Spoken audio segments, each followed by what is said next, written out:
Hello, and thank you for viewing my session on self-directed learning. My name is Erik Powell, and as a full-time teacher at Ferris High School in Spokane, I am definitely interested in the practical implications of this line of inquiry about self-directed learning. However, as a graduate student who's just finishing up my doctorate at Gonzaga in self-directed learning, I'm hoping to find some meaningful connections between theory and practice, research, and experiences with students in the class, and I hope you will find this thought-provoking as well. The plan for this brief session is to provide a contextualized definition of self-directed learning, especially in the post-pandemic protocols that we are now seeing in 2023, to discuss it not only as an educational imperative in these post-pandemic situations, contexts, but also then to think about it one step further. Is it in fact an ethical imperative for education as well? So what is self-directed learning? I use the sort of the baseline definition established by Knowles in 1975. He was one of the first to formalize the concept, and he talks about it as the process of people determining certain aspects with or without help, and that's an important concept there, but with or without help, determining their learning goals, their learning strategies or resources, and even their outcomes in certain cases. Now that term has been used in a lot of different ways over the years, self-directed learning, and applied in a lot of contexts, which adds to maybe the layers and even has given some confusion over time about what this means. So I want to contextualize it. And in doing so, in that contextualization, I want to talk about it and why it's relevant in 2023. When I'm looking at my high school students now and their needs for social emotional learning, for the need to take ownership of their learning, I see now more than ever a need for students to be self-directed. In fact, during the middle of the pandemic, when we were all at home and communicating with each other only through video, I reached out and had many conversations with my colleagues, not only at school, but around the country. And I ended up interviewing about 50 people around the country and asked them what their experiences were like teaching during the pandemic. The results of these conversations turned into a blog article that you can access. I provided in the references at the end of this session. But the overwhelming sentiment seemed to be that students needed more than ever to learn how to be self-directed learners during this time. And so I see a lot of immediate relevance right now for self-directedness. That is, students taking ownership of their learning, being put in the proverbial driver's seat of their learning, and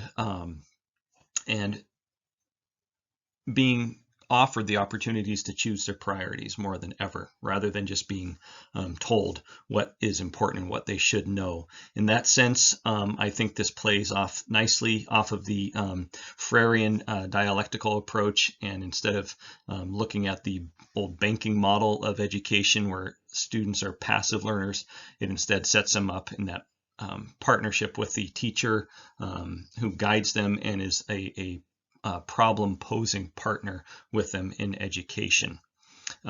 As recent research shows, though, it's not enough just to put individuals on a path toward individual learning. We want learning to be transformative. Certainly Freire did, and certainly Servant Miklos and Nordegraaff Elins make a compelling argument for that as well.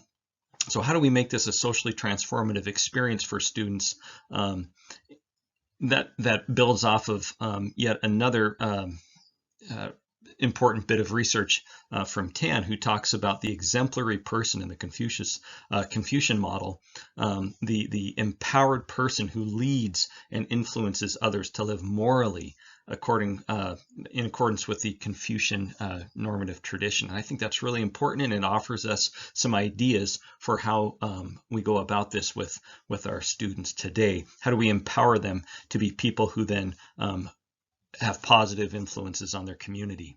Finally, I find important and relevant context for this with the Ubuntu idea of we-ness that Detroit Brits and others at the Self-Directed Learning Research Institute at Northwest University in South Africa have been working on. And the idea that the work I do comes not from me alone. It's not an individualistic thing. I come from my environment, my community, and I work with my community, and I give back to my community as a part of that. I take all of those lines of research and inquiry together, and I think I've begun to see for myself in my own classroom, and I hope for others, a very effective setup for how to implement this, and certainly a route to address this need for secondary students. So we start with that baseline of the Freirean problem posing. We take the dialectical, the empowered person, and the we-ness, all of those together, the collectiveness, to guide students into self-directed learning experience, not just for themselves to grow as learners, but then to be socially transformative people in the process. And I'll go back to Freire's statement there, and I've put it on the slide, that through that transforming action, people can create a new situation which makes possible the pursuit of a fuller humanity. And if that's not the reason for education, or one of the key reasons, I'm not sure what it is. And that's after nearly 30 years of being in the classroom. In fact, when I look at the educational imperatives of my own experience and what I see for the needs of students in 2023, that self-directed learning experience is so important, helping them to be more goal-driven, more self-confident, to work in collaboration with others, to be more flexible, to be effective managers of their time, to be self-aware. Those are goals that I want for my students, no matter what subject they're taking, no matter what level of school they're in. Those are areas that we need to focus on for our students. And to do that, as Broderick says, that is part of that successful learning experience that helps us to become, well, more compassionate, considerate, and understanding people. That's what I want for my students. So I see that as an educational imperative for sure, but I don't know if I can make the argument yet that it's an ethical imperative. And to do that, I draw on Tabensky and make a connection between what he says and what I've just been looking at. That is, it's not just to endow collective members to become compassionate, considerate, and understanding transformative learners, but also, as Tabensky says, genuine learning cannot happen without an ethical orientation. And I think that's really important here, and it links the idea of ethics with education. In fact, Tabensky goes on to, and he draws on ethicists such as Midgley and Foucault and Rorty, as well as Freire, to talk about how learning, it's about finding our place in things. And I love that phrase. It's this process of becoming. And in fact, it is not some optional extra. Sometimes I question whether self-directedness is just a fun alternative for students to offer them certain choices. But when I read Tabensky's work, I think this is not really something we can take or leave. And Midgley's work reinforced that as well. And so then to be ethical and educated is to be in the driver's seat of one's life. And that really echoes the idea of self-directed learning in the classroom. Therefore, education and ethics can be seen as practices of freedom, two intimately related and overlapping aspects of self-realization. So when I look at it that way and I make those connections, I really do see a connection between the educational imperative of self-directed learning as well as the ethical imperative.